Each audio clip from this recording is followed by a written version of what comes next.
Hello everyone, welcome to our channel and today we are discussing the UPSC prelims 2020 analysis. I hope आप सबका paper ठीक गया हो और ये जो वीडियो है जिसने पेपर अटेम्प्ट किया है उसको कंप्लीट एनालिसिस मिल जाएगा इसको देखने के बाद। और जिसने नहीं भी किया हो पेपर इस साल का नहीं दिया हो उनको भी एक आइडिया मिल जाएंगी कि प्रीवियस ईयर में क्वेश्चंस कैसे आते हैं। So go through this analysis and particularly in this section we are going to discuss the first 25 question and over a period of time I will cover all 100 question of a GS paper that is of prelims 2020. So let's start our today's discussion with the first question, that is with reference to the cultural history of India consider the following statement। ठीक है, cultural history of India को consider करके तीन statement दिए हैं और उनमें से हमको जो करेक्ट स्टेटमेंट है उसको फाइंड करना है। ठीक है, यहाँ पे मेंशन भी किया है, करेक्ट स्टेटमेंट फाइंड किया करना है। तो पहला क्वेश्चन है परिवार्जिका, ठीक है, renunciant and wanderer. Second statement है Shramana, priest with a higher status. Third है उपासक, ले फॉलोवर ऑफ अ बुद्धिज़्म। ठीक है, ये तीन स्टेटमेंट दिए हैं, इनमें से करेक्ट स्टेटमेंट कौन सा है? तो आंसर हमारा है कि 1 और 3। तो आंसर यह है 1 और 3। ठीक है, अभी सेकंड क्यों नहीं है? अभी शर्माना क्या होता है? अगर उनकी डेफिनेशन देखा जाए तो Shramanas were those who practice and ascetic और strict and a self dying lifestyle in a pursuit of a spiritual liberation. ठीक, वो स्पिरिचुअल लिबरेशन के लिए उसका परस्यूट करने के लिए जो भी प्रैक्टिस परफॉर्म करते हैं उसको शर्मानास बोलते हैं। उसको कॉमनली मॉक्स भी बोला जाता है। ठीक है, Shramana movement due rise to the Jainism and Buddhism. ठीक है, इसलिए वो जो स्टेटमेंट है उसको हम रॉन्ग स्टेटमेंट बोलते हैं। ठीक है, regarding the second question with reference to the Indian elephant consider the following statement. तो चार स्टेटमेंट दिए गए थे। ठीक है, इनमें से करेक्ट स्टेटमेंट फाइंड करना था। तो पहला स्टेटमेंट है कि leader of a elephant group is a female. Second statement है the maximum gestation period can be 22 months and elephant can normally go on calving till the age of 40 only. Among the states in India the highest elephant population is in Kerala. ठीक है, इन चारों statement में से हमें correct statement find करना था related to the Indian elephant. तो इनसे हमें एक आइडिया मिल गई है। तो आंसर क्या है इसका? First and second. First and second क्यों है? ठीक है, जैसे हम जानते हैं कि फीमेल जो होता है वो लीडर होता है एलिफेंट में से। ठीक है, उसके साथ साथ जो मैक्सिमम उनका गेस्टेशन पीरियड होता है वो भी 22 मंथ का होता है। और रही बात कि किस स्टेट में जो एलिफेंट का पॉपुलेशन हाईएस्ट है, एज़ पर माई नॉलेज वो कर्नाटका है। ठीक है, मैंने एक बार चेक नहीं किया है, आप एक बार चेक कर लो कि कर्नाटका है कि कोई दूसरा स्टेट है। ठीक है, go through it once more, sorry for the inconvenience. And regarding the third question which is the following protected area are located in the Kaveri basin. ठीक है, अभी इनमें से कौन सा प्रोटेक्टेड एरिया कावेरी बेसिन पे लोकेटेड है? ठीक है, सबसे पहले मैं बताती हूँ प्रोटेक्टेड एरिया क्या होता है। तो protected area is a clearly defined geographical space recognized, dedicated and managed through legal or other effective means to achieve the long-term conservation of a nature with associated ecosystem services and the cultural values. ठीक है, ये IUCN की definition है 2018 में दी है कि protected area ऐसे area होते हैं जो जोग्राफिकल स्पेशेस, ठीक है, स्पेसेस होते हैं, उसको रिकॉग्नाइज करना, डेडिकेट करना है, मैनेज करना। ठीक है, वो सब कुछ लीगल या एक इफेक्टिव मीन्स के थ्रू किया जाता है। ठीक है, कंजर्वेशन ऑफ ए नेचर के लिए जो एरिया को प्रोटेक्ट किया जाता है हम उसको प्रोटेक्टेड एरिया बोल सकते हैं। ठीक है, तो इसके डेफिनेशन के अकॉर्डिंग, ठीक है, प्रोटेक्टेड एरिया हमने तो देख लिया। तो कावेरी बेसिन पे कौन से लोकेटेड है? ठीक है, 4 ऑप्शन दिए हैं, Nagarhole national park, Papikonda national park, Sathyamangalam tiger reserve and Wayanad wild life sanctuary. ठीक है, जब भी पेपर ये मोस्ट ऑफ द आपने नोटिस किया होगा, ये जो 4 जो वाइल्ड लाइफ सेंचुरीज है वो most of the time news में रही है 2019 के टाइम पे। सो इस पर क्वेश्चन आना तो कंपलसरी, मतलब हम सोच सकते हो आ गया है क्वेश्चन। ठीक है, तो प्रोटेक्टेड एरिया कौन सा है? तो आंसर है 1, 3 एंड 4। ठीक है, ये जो एरियाज है वो लोकेटेड है नियर द कावेरी बेसिन।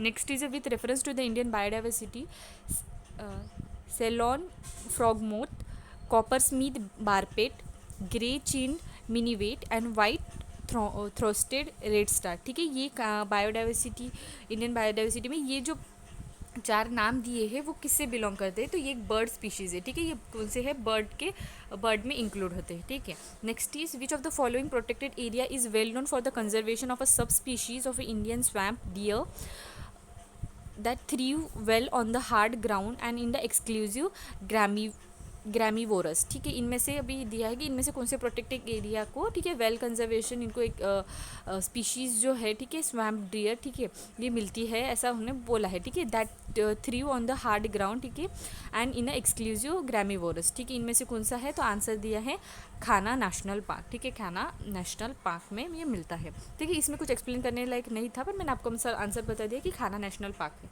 ठीक है। Steel slag can be a material for which of the following, ठीक है। स्टील स्लैग जो है वो कहाँ पे यूज़ होता है, ये कौन सा टाइप का मटेरियल है, इनमें से करेक्ट कोड निकालना है, ठीक है, करेक्ट वाला निकालना है। इसमें ध्यान रखना था कि correct answer UPSC most of the time हमको कंफ्यूज करता है कि वो करेक्ट है क्या इनकरेक्ट है, इसलिए ये जो मार्क्स रहते हैं उसको बहुत अच्छे से हाईलाइट करना चाहिए। तो आंसर क्या था, 1, 2 एंड 3, ठीक है। दैट इज़ ये जो है तीनों भी इसमें यूज़ होता है, that is construction of a base road, improvement of agriculture soil and production of a cement. Regarding the next question now, which of the following are the most likely place to find the मग्स deer in the natural habitat, इनमें से कौन से places में mugs dear मिलते हैं, ऐसा question था, ठीक है। ये जो मोस्टली जो वर्ड्स आते हैं या जो भी न्यूज़ में आता है, तो ये जो होता है मतलब जो भी न्यूज़ में आया था 2019, मतलब जो स्पैन 2020 के स्पैन में जो भी ये न्यूज़ में आए थे, मोस्ट ऑफ द वहीं से क्वेश्चन आए हैं, क्योंकि मैंने जब न्यूज़पेपर पढ़ा है तो मुझे पता है, आपने भी पढ़ा होगा तो आपको भी पता ही होगा, ठीक है। इनमें से करेक्ट स्टेटमेंट फाइंड करना है कि कहाँ पे ये जो मग्स डियर है वो मिलते हैं, नेचुरल हैबिटेट कहाँ से है, कौन से प्लेस से बिलोंग करता है। आंसर है 1 एंड 2, ठीक है। That is Askot wild life sanctuary and Gangotri national park, इन दोनों में मिलते हैं ज़्यादा, ठीक है। Next question, in the rural road construction the use of which of the following is preferred for ensuring environmental sustainability और to reduce a carbon footprint, ठीक है। अभी कार्बन फुटप्रिंट क्या होता है, पहले वो आपको बता देती हूँ। कार्बन फुटप्रिंट क्या होता है, it is amount of green gases, ठीक है, ग्रीन हाउस गैसेस का amount, primarily carbon dioxide, release into the atmosphere by the particular human activity. तो जो भी ह्यूमन एक्टिविटी के वजह से जो भी कार्बन डाइऑक्साइड या ग्रीन हाउस गैसेस रिलीज होते हैं उसको हम बोलते हैं, पर्टिकुलरली किसको कंसिडर करके, कार्बन डाइऑक्साइड, ठीक है। कार्बन डाइऑक्साइड को जो होता है उसको हम बोलते हैं कार्बन फुटप्रिंट। तो यहाँ पे क्वेश्चन दिया था हमको कि कार्बन फुटप्रिंट के रिलेटेड मतलब इन द रूरल, मतलब जो रूरल रोड कंस्ट्रक्शन होता है, the use of which of the following, इनमें से कौन सी चीज़ यूज़ की जाती है जो श्योर करते हैं एनवायरमेंटल सस्टेनेबिलिटी मेंटेन करके उसके साथ साथ रिड्यूस करते हैं कार्बन फुटप्रिंट। 5 ऑप्शन दिए थे, copper slag, cold mix asphalt technology, Jio textile, hot mix asphalt technology and Portland cement. तो आंसर था 1, 2, 3, ठीक है। और ये जो आंसर्स हैं अभी तक ऑफिशियल तो नहीं है ये आंसर की, पर मोस्ट प्रोबेबली हमने जितने हमारे नॉलेज के अकॉर्डिंग आंसर की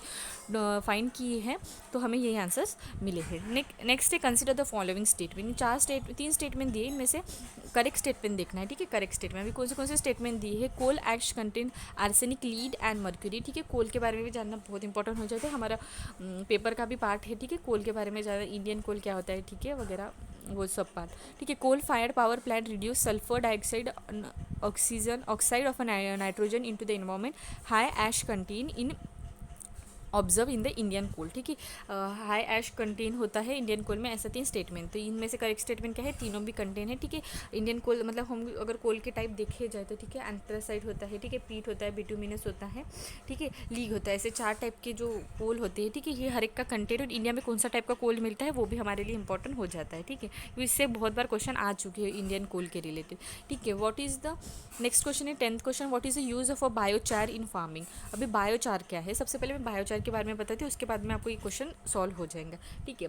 biochar is a charcoal like substance, ठीक है, चारकोल लाइक सब्सटेंस है that made by running organic material from agriculture and forestry waste, ठीक है। जो भी ऑर्गेनिक मटेरियल होता है जो एग्रीकल्चर और फॉरेस्ट्री वेस्ट से मिलता है, ठीक है, उसको बर्न करने का जो भी ऑर्गेनिक मटेरियल मिलता है, ठीक है, ठीक है। It is control process call as a pyrolysis, उस प्रोसेस को क्या बोलते हैं, पायरोलिसिस, ठीक है। इसको हम बोलते हैं biochar. It is a charcoal like substance, ठीक है। Although it look a lot like a common charcoal, ठीक है, कॉमन चारकोल जो होता है, ठीक है, उसके जैसा लिखता है, पर उसका जो कंटेंट होता है, ठीक है, वो साइडली डिफर करता है। Biochar is produce by using a specific process by two reduce contamination and safely store carbon, ठीक है। ये जो बायोचार का प्रोसेस होता है तो उसमें क्या होता है, स्पेसिफिक प्रोसेस थ्रू उसका किया जाता है और ये contamination and safely storage of carbon के लिए भी यूज़ होता है, इसलिए हम बोलते हैं बायोचार, ठीक है।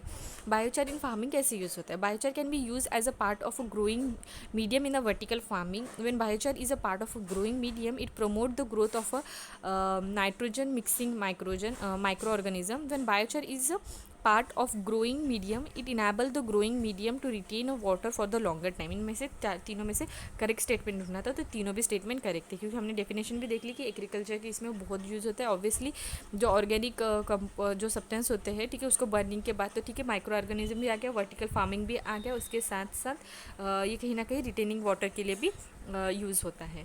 ठीक है, अभी नेक्स्ट क्वेश्चन देखते हैं, question number 11।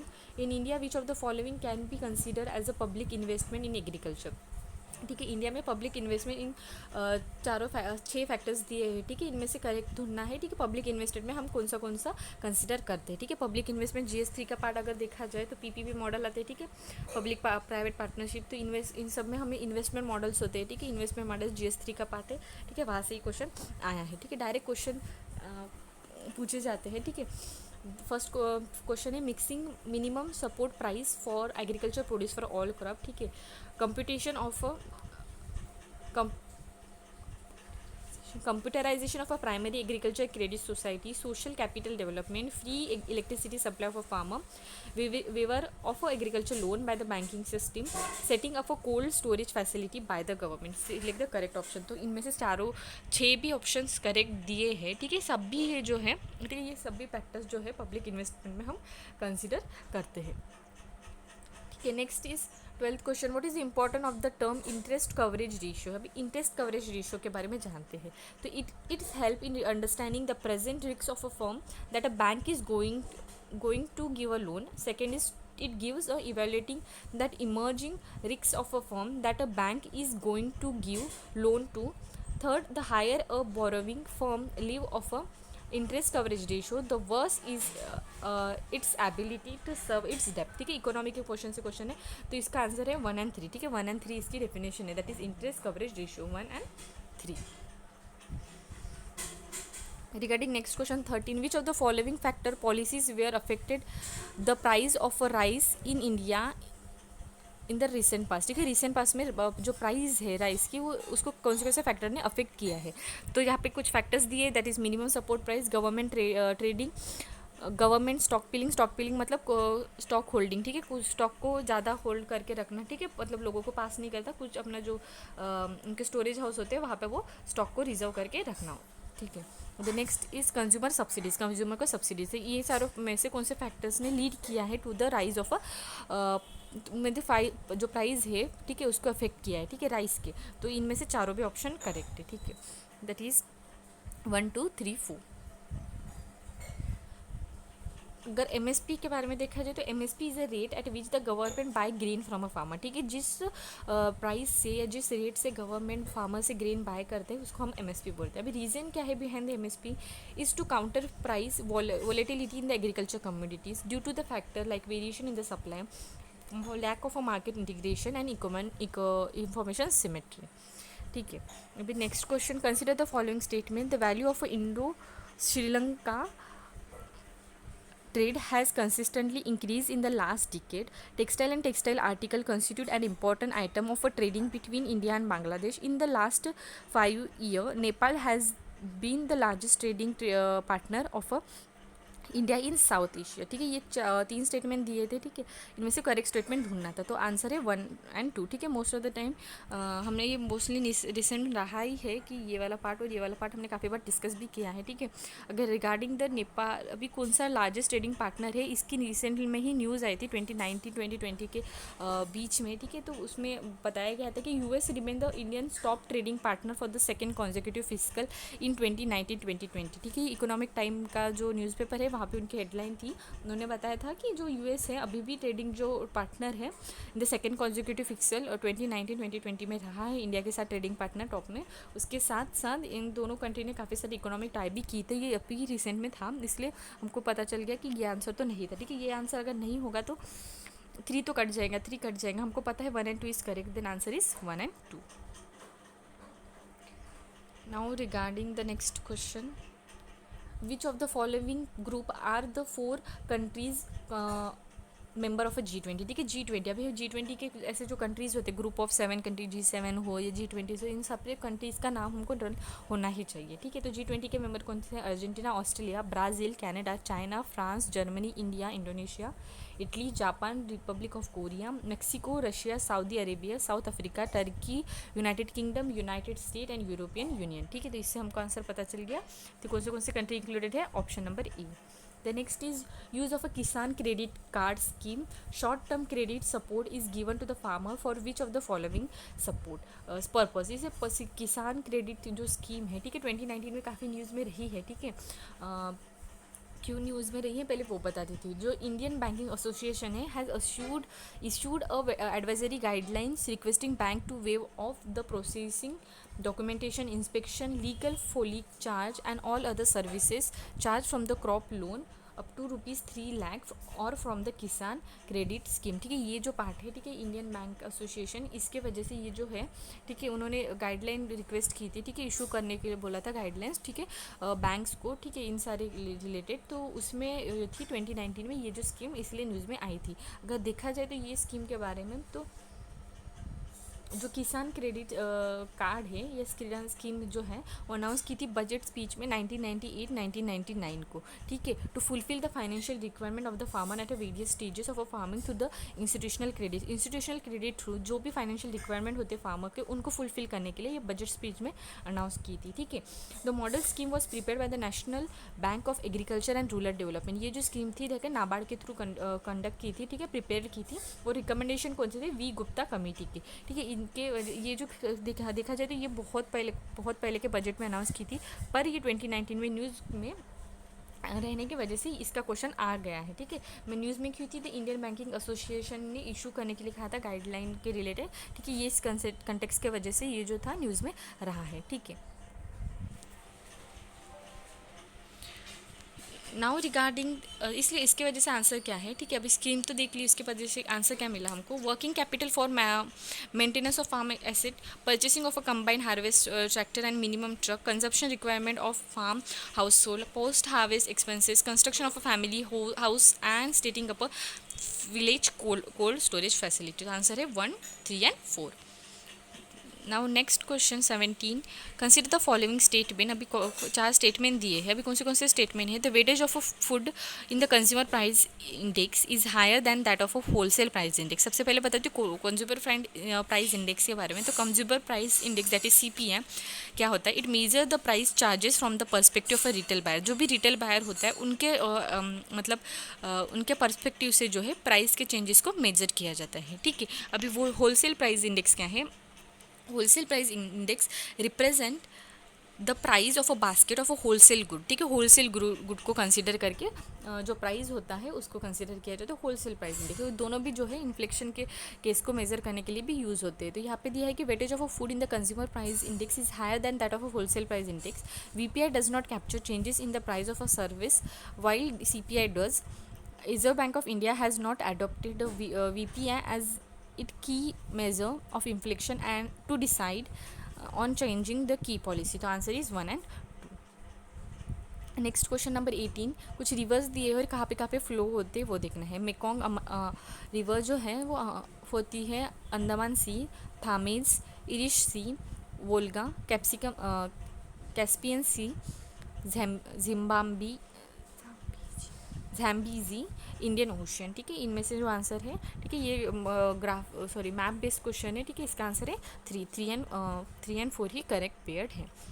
Regarding now 19th question, consider the following statement. अभी कुछ स्टेटमेंट दिए हैं। इन the case of a serials pulses and oil seed the procurement of minimum support price is unlimited in the state and UTs, ठीक है, ऐसा दिया है statement. और सेकंड है कि in the case of cereals and the pulses MSP is fixed in any state and UTs at level in which the market place will never rise, ठीक है। ऐसे 2 स्टेटमेंट दिए, इनमें से करेक्ट स्टेटमेंट बताना था, तो नाइदर 1 and 3, ठीक है। MSP की जो प्राइस जो है मिनिमम कुछ ही प्रोडक्ट के लिए अप्लाइड है। जैसे सीरियल्स देखे तो 7 सीरियल से, ठीक है, MSP लगाई जाती है। पैडी, वेट, बार्ली, जवार, बाजरा, मेज, रीज, पल्सेस में 5 ग्राम, तूर, मूंग, उड़ीद, लिटिल्स ऑयल सीड में groundnut, recipe seed, mustard oil, ठीक है, ऐसे कुछ प्रोडक्ट्स है, ठीक है, यहाँ पे नाम दिया है मैंने, ठीक है, ये इतने प्रोडक्ट के लिए अप्लाई हो जाते हैं, उनके भी प्राइस का कुछ पर्टिकुलर एक मेजर्स होता है। इसके रिलेटेड क्वेश्चन था, इसका आंसर था neither 1 and 2। With reference to the Indian economy consider the following statement. Indian economy के रिलेटेड कुछ स्टेटमेंट दिए। Commercial paper is a